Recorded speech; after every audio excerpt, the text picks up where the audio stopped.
Welcome, everybody. We're going to start with our meeting. It's noon now. Welcome to our annual general meeting. I hope everybody sees the agenda. As the first slide here, we're going to go through the minutes approval, go through the section of the new executives. We're going to give you some updates related to our chapter, treasurer report, upcoming activities, swearing in our new executives, and then we are going to have the presentation by Troy McLeod, Director of Roads. So if I can have somebody maybe then to move the minutes from 2020, they are in the attachment on the right. If you can see that, I believe that's the procedure here. We're going to first approve the 2020 minutes.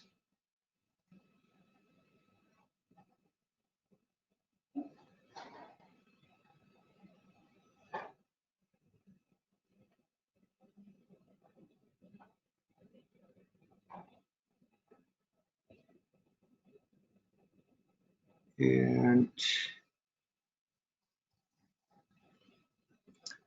maybe we're going to need some help from Stephen here. Yeah, Zoran. So first thing you'll want, I think you called for a mover or a seconder? For a mover. Okay, so you can put the mover in the chat. Usually the mover, you can have your, you could move the minutes and then just ask for a seconder in the chat. And then I have a motion ready for you to vote on. Okay, so I'll move it, and then second, if somebody can second it. Just typing in message, I think, would be suffice. Yep.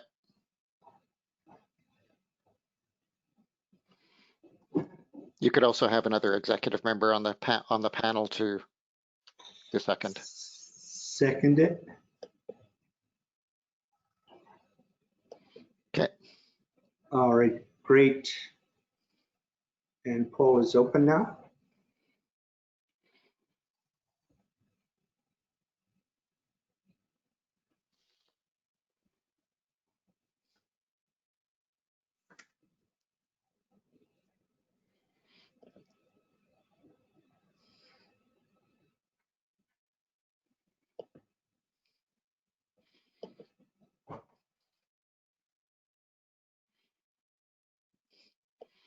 Okay, how long did you want that to go for, Zoran? I think that's. It looks like you're almost getting, maybe once we hit 50%. Okay. There we go. Okay. All right, excellent.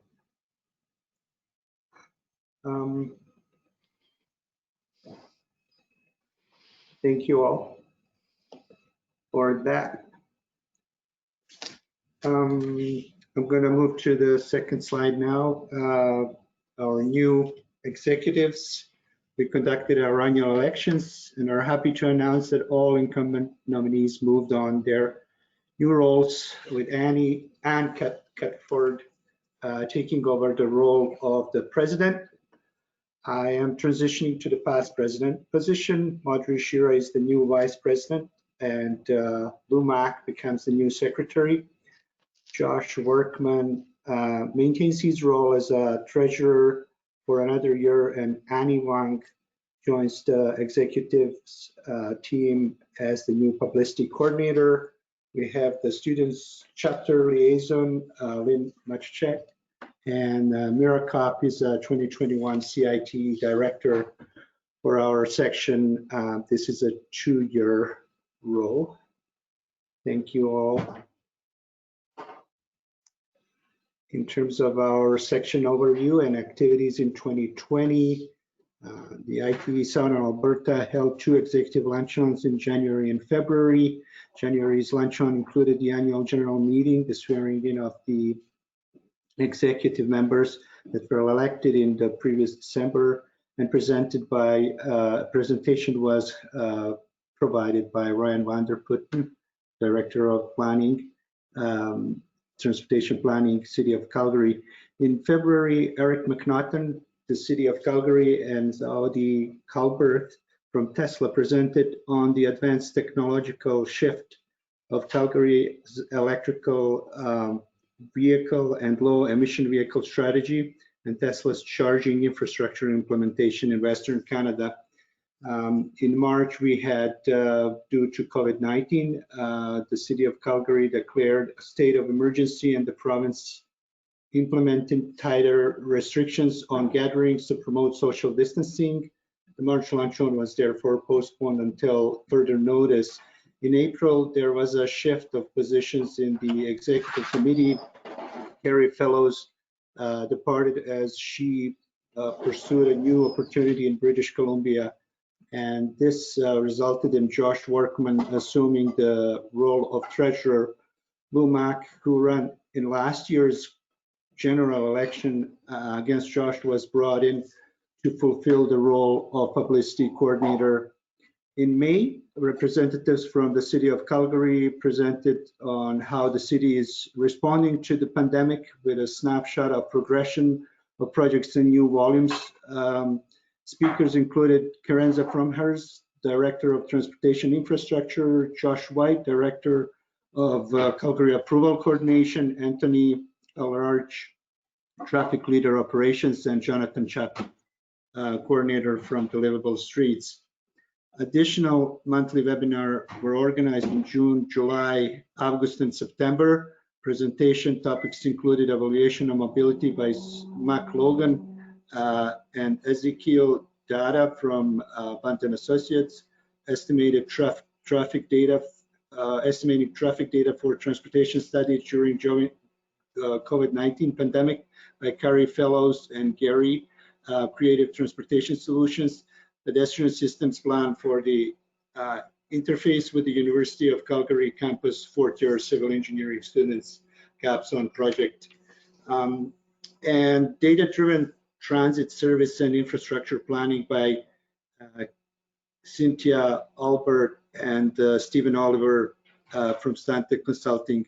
In August, the University of Calgary ITE chapter announced Marcela Lopez and the new elected president.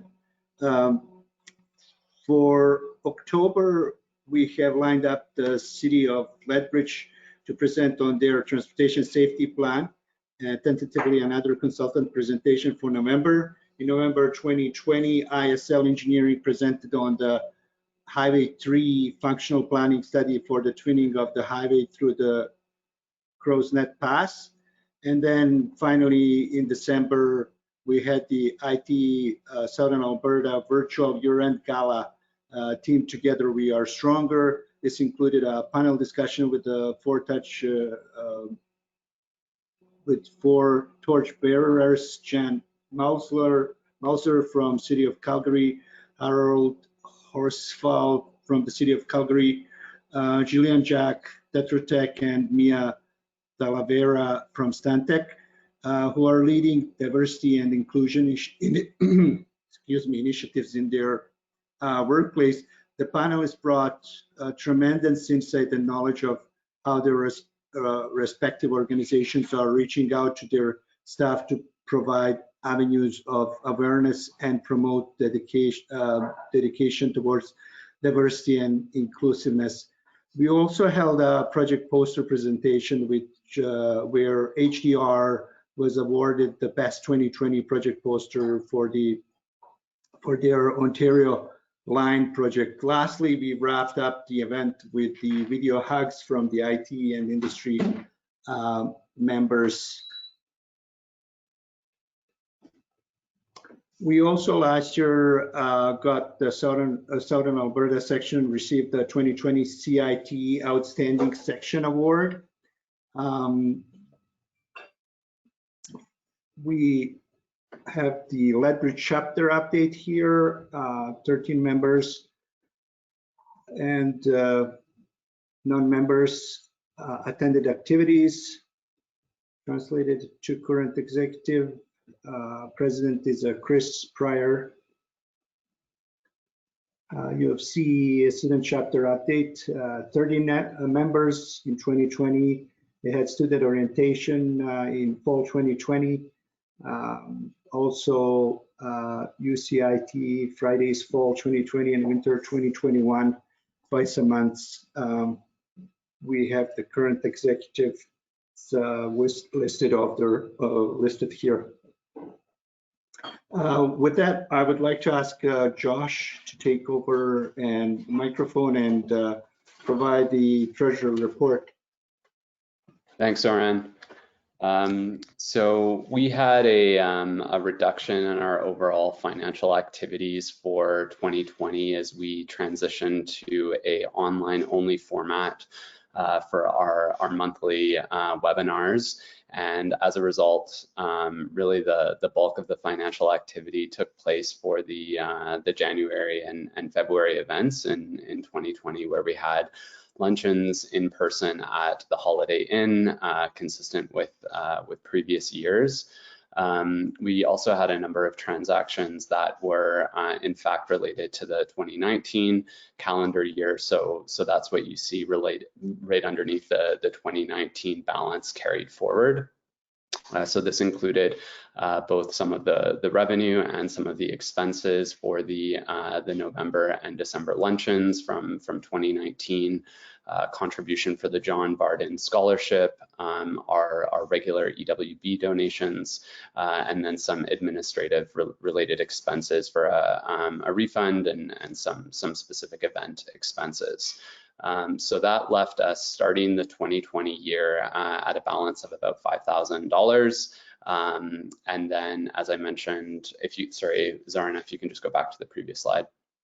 The majority of the financial activity for 2020 was for the luncheon, sponsorship and revenue, our annual ITE section dues, and then expenses were again distribution of those dues to the Lethbridge chapter, the Engineers Without Borders donation, some expenses related to an in-person executive meeting that the executive held prior to the COVID-19 pandemic. And then the bulk of the expenses were for the monthly luncheons for January and February. So that left our end of year balance close to $7,000. So you can see there 6,947.32, and that increase really relates to some of the ITE section dues that weren't necessarily utilized through in-person activities as they have been in past years. So you can advance to the next slide there, Zoran, please. Thank you. So as an executive, we made the decision in our planning for 2021 that we would plan for a continuation of the online activities.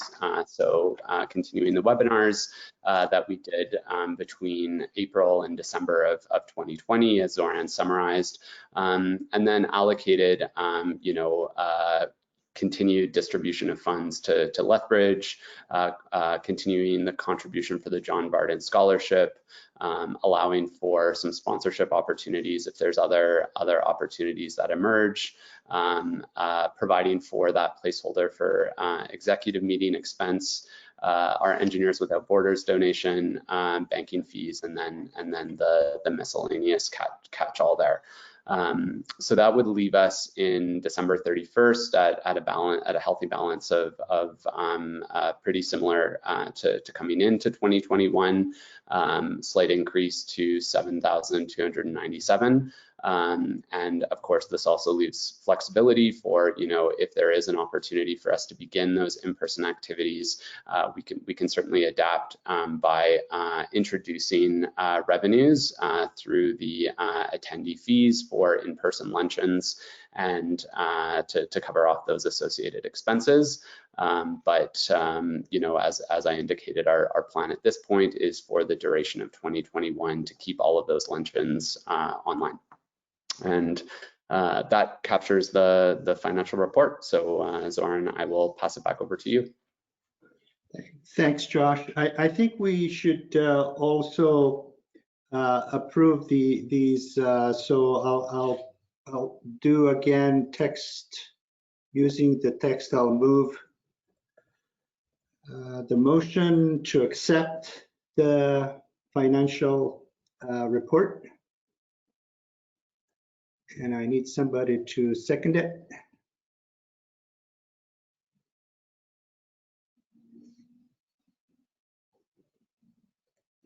Okay, so it's seconded. Stephen is probably going to launch that voting.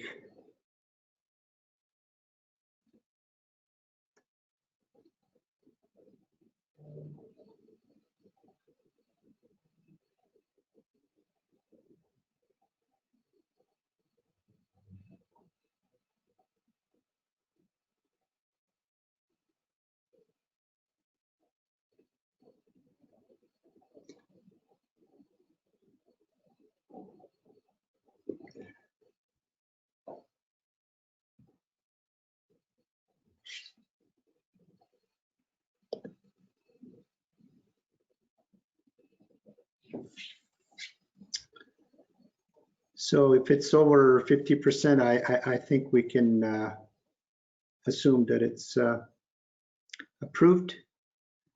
And we can move to the next slide. Thank you, everybody.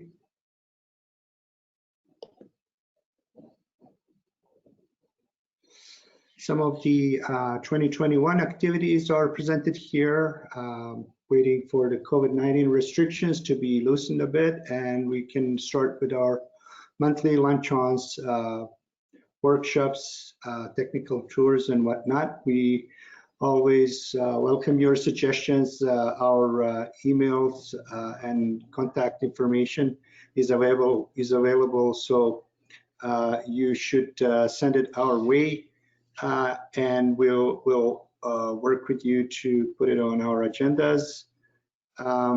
We also have some of the events, upcoming events here. International Virtual Student Leadership Summit is planned for February 19th to 20th. More information could be found at the www.ite.org/virtual-SLS. And it's time for the executive's oath. I would like to invite Ryan Vanderputten to take the mic. Thanks very much, Zoran, and thank you for the invitation to be here to join you guys today. So just want to congratulate all of the new executive members for the Southern Alberta section of CITE. And again, this year, I'm honored to do the oath of office with you, just this year in a virtual way. So I will read the statements from the oath, and I'm just looking for all of you to respond with an I will. And so we'll go from there. So in accepting the office to which you've been elected in the Institute of Transportation Engineers, will you discharge to the best of your ability all the duties of that office? I will. Will you uphold the professional standing, honor, and dignity of the Institute at all times by example and precept? I will. I will. I will. Will you be governed by the Institute's constitution and by the policies, rules, and procedures established by the Board of Direction? I will. I will. And will you work diligently and faithfully for the advancement and betterment of the Institute and its members? I will. I will. So with that, it is my pleasure to declare you installed into the respective offices to which you have been elected.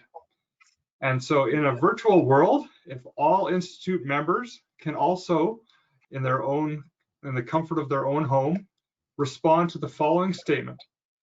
Having chosen these officers as your leaders for the coming year, will you carry out your obligation to support and assist them in achieving the Institute goals? And with a loud, silent, "we will," please also show your support in a virtual round of applause for the new officers. Thanks very much. Thank you. All right. Thank you, Ryan, which bring us to our presentation. It's going to be provided by Troy McLeod, Director of Roads, City of Calgary.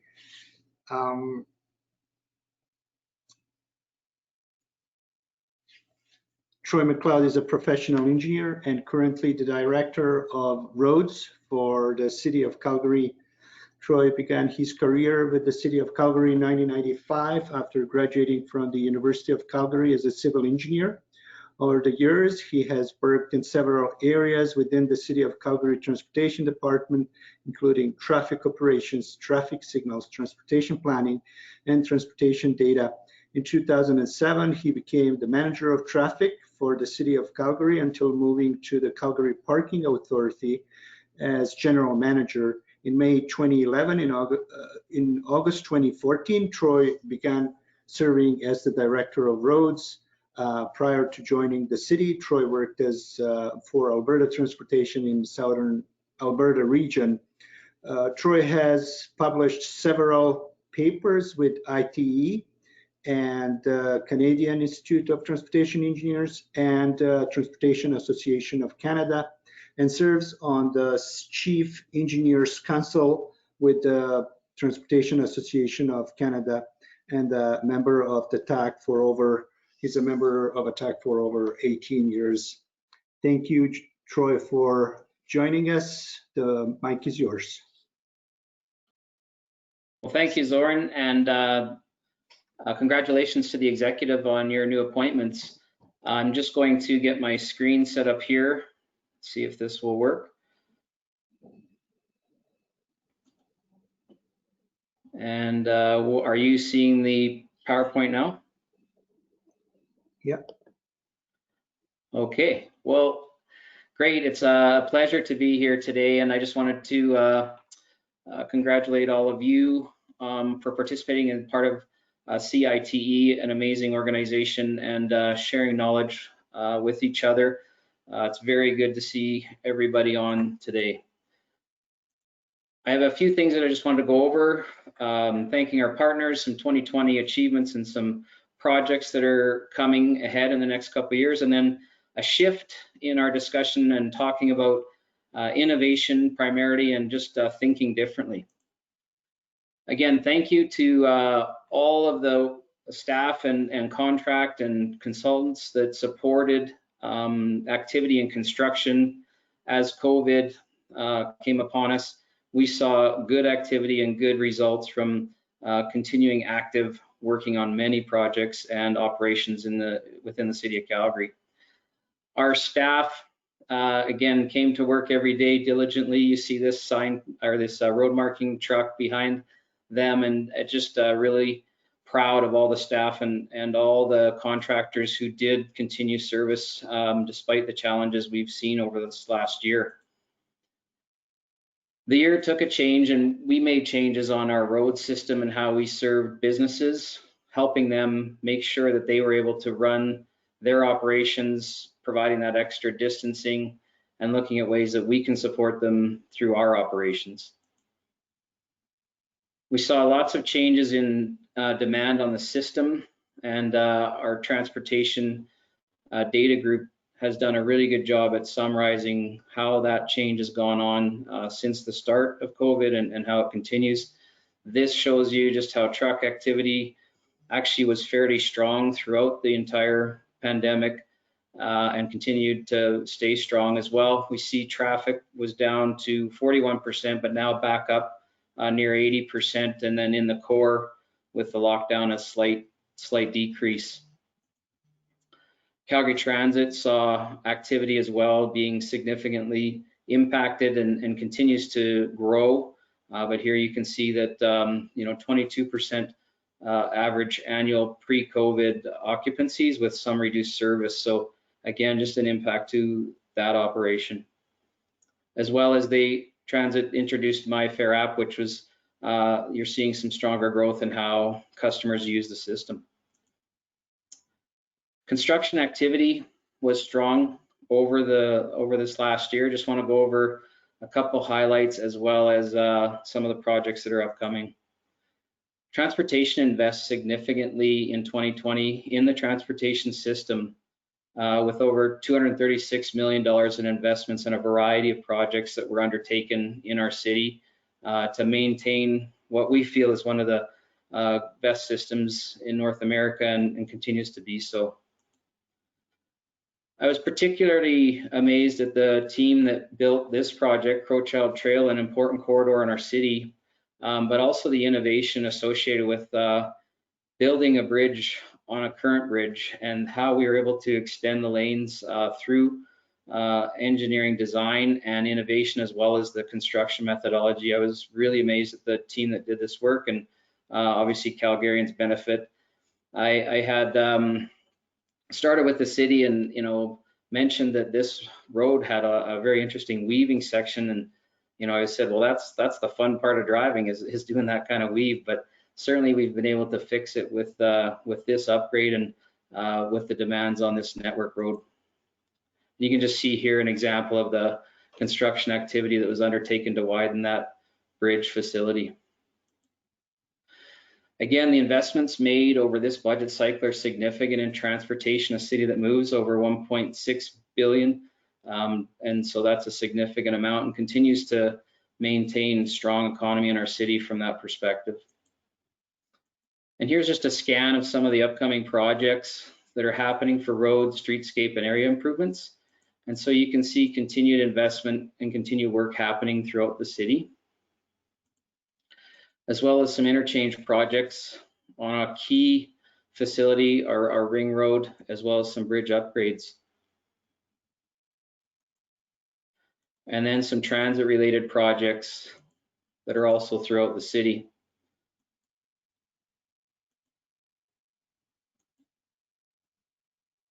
And some cycling infrastructure as we continue to invest in all modes. I wanted to shift gears a little bit here and talk a bit about innovation and how it's driven by necessity. And so we'll take a look back. But before I do, theologically, most of us find it difficult to think critically about our worldview, our culture, our society, and our transportation systems because we live in them. Kind of like the story of the fish swimming towards one another. One fish says, "Hi, excellent day. The water is lovely today." The second fish replies, "What is water?" Part of the reason is it is difficult to reflect critically on our world is because we humans don't like to contend with the possibility that we might be wrong. We like to think that we are right, that our way is the best way, and that everyone else is just a little bit behind us. Psychologically, we construct elaborate processes and tricks of the mind to convince ourselves that we are on the right path. It's not that we can't improve, we say, but this is definitely the right way to go about that. As a result, most of us live in a permanent form of confirmation bias, our tendency to experience the world in our already held knowledge. It's kind of like when you say it's hard to drive in England because they drive on the wrong side of the road. We ask, well, is it wrong or is it just different? If you consider it, confirmation bias makes sense. What kind of maniac would travel through life convinced that they were wrong but do nothing about it? Think about why it is difficult to analyze our systems. Somewhat like the fish, most of us don't even realize or remember how routine our systems exist. That is until we encounter a different system. When we do encounter a different system, our default is to assume ours is the correct one. Let's think about that when we encounter challenges. So I want to go over some of these with you and then maybe explore some ideas at the end about what we can think about for future ideas. Back in 2005, we had a whole bunch of vandalization happening on parking meters in the city, losing about $10,000 a day in revenue and about $5,000 a day in damage with coin theft. So the city developed a system which is in place today, the Park Plus system, replaced those 4,000 parking meters by a pay-by-plate system, which was an innovation well advanced for its time. Taxis back in 2011 were having challenges City of Calgary was very busy and they needed parking space, but there was a high demand for on-street parking and not much space to add additional taxi zones. This was a difficult concept to introduce because it's a change in thinking of certain sacred space near fire hydrants. What was developed was a smart parking for taxis at hydrants where they would protect the space while they were in the vehicle. And if a fire was required for vehicle access, the taxi could move, but they act as stewards of the space. So you can see in this illustration, if needed, they could move out and continue on. The next one we did was looking at the LED streetlights, the high pressure sodium streetlights in the city. They last about 3 years, and significant number of investment to replace these streetlights with LED. And significant results were achieved, over $5 million a year in annual savings, 50% energy reduction, and the lights themselves last much longer than 3 years, up to 20 years is what's predicted. We haven't even got to that point yet with the replacement. And so a lot less cost in maintenance. We want our innovation to include infrastructure and make it work harder for us. And streetlights are a real opportunity for a number of things. One being the new 5G. 5G is coming on very quickly, and we will be offering space on our streetlights for 5G technology for the telcos, as well as sharing infrastructure with NMAX and other municipal infrastructure to provide that 5G network. Cell towers, rooftops, in-building antennas, but it's all supported by a fiber network. And the city's invested quite a bit in its fiber network to be able to provide that connectivity. You can see some of the infrastructure here, and this is the fiber being constructed to support the wireless network. Needs to be supported by wires, so that's what you're seeing. Right now, the government is looking at issuing the mid-range spectrum. It's been delayed to June of 2021. It's the 3500 megahertz section is being auctioned off.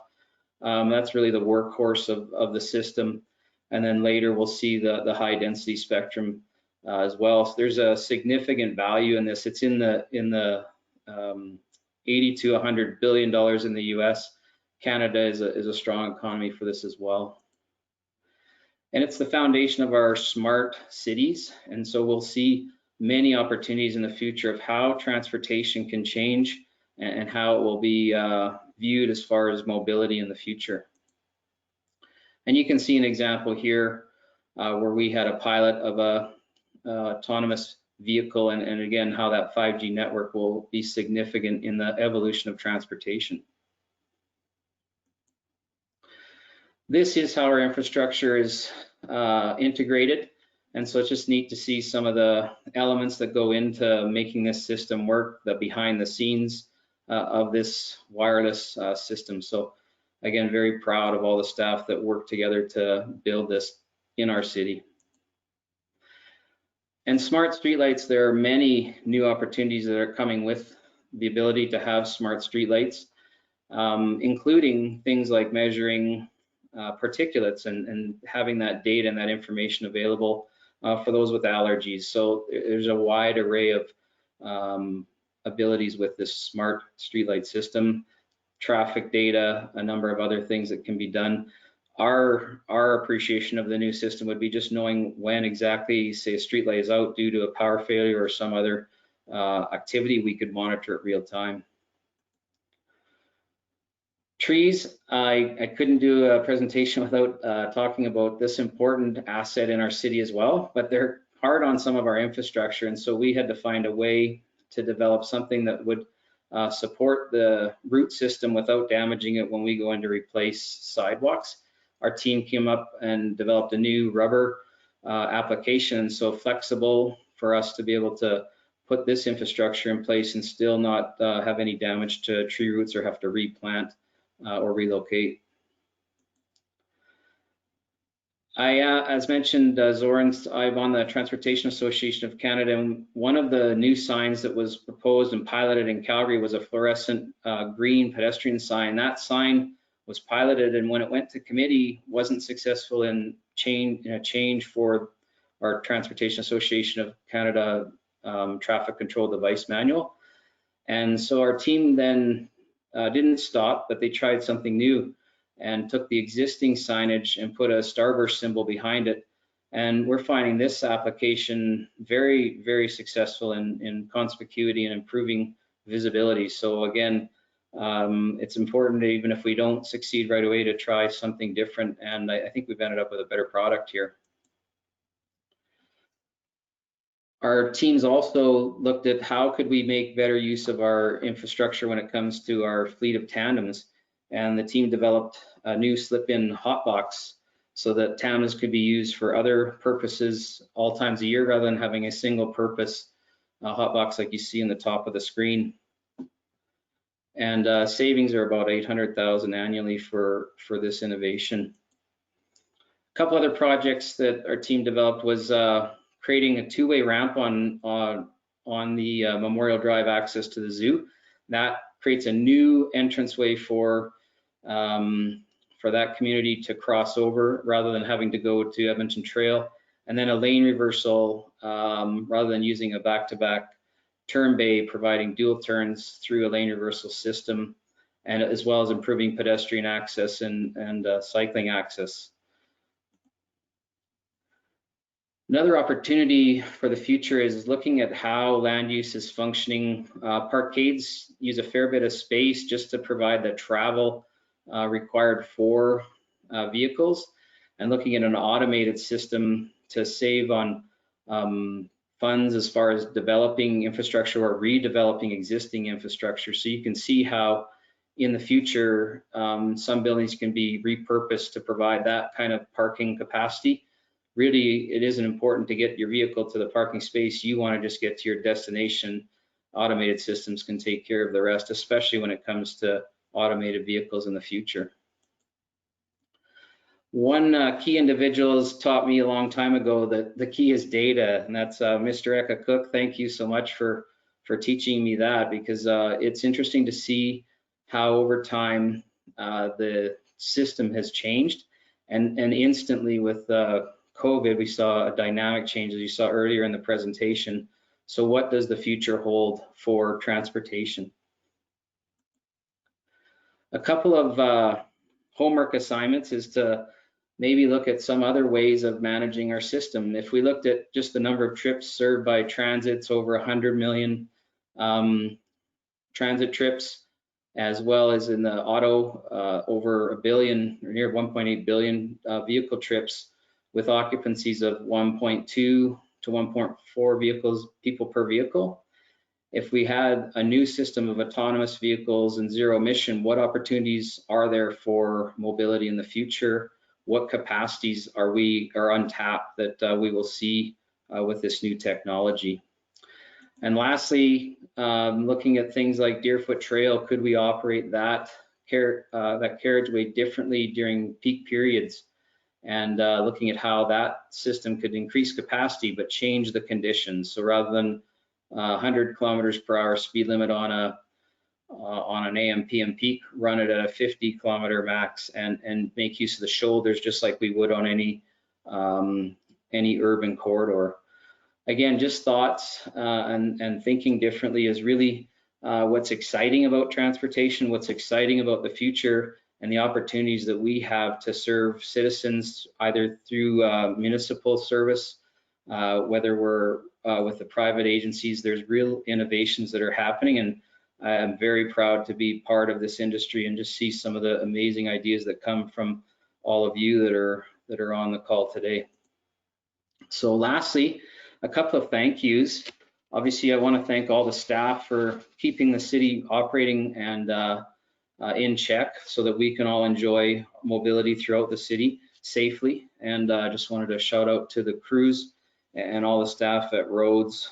I'd also lastly just like to thank some individuals who've had a huge impact in my career and helping me learn and develop. And so I'd just like to thank Dr. John Morale for his guidance and leadership over the years, Alf Giebert and Mac Logan, just some real special individuals that have always looked out for me and helped me. And there's been so many, actually, there's quite a long list, but just wanted to thank them and thank all of you for your time today. That concludes my presentation. So if you had any questions, I'd be happy to answer them.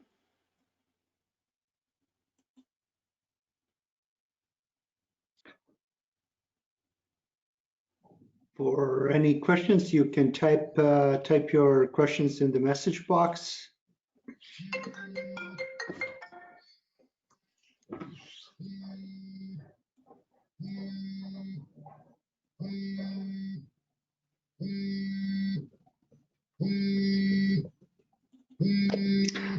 I don't see any questions. Stephen, am I missing something or? No, I'm looking at the question area and also the chat box, and I don't see anything other than a thank you for from Maduri. All right, well, thanks everyone for the opportunity. I hope you have a great day. And if you're interested in watching snow and ice control, we'll be on at council here this afternoon. Thank you, Troy. Thanks for sharing your organization achievements, transportation innovations and opportunities, and continuous areas of focus with us. Thank you. Thank you. This brings us to the next point. I would have to make a motion to accept 2021 annual general meeting minutes at the next annual general meeting in 2022. So I will move it, and I would like to ask somebody to second it. I think you've done the minute motion already. Oh, okay. You've the only other one I had left on the list was a motion to accept the new executive committee, but you've kind of already sworn them in. So Okay. All right. I guess we're done then. Thank you everyone for joining us. We will stay in touch for our next event. We will send you the emails, and thank you for your support.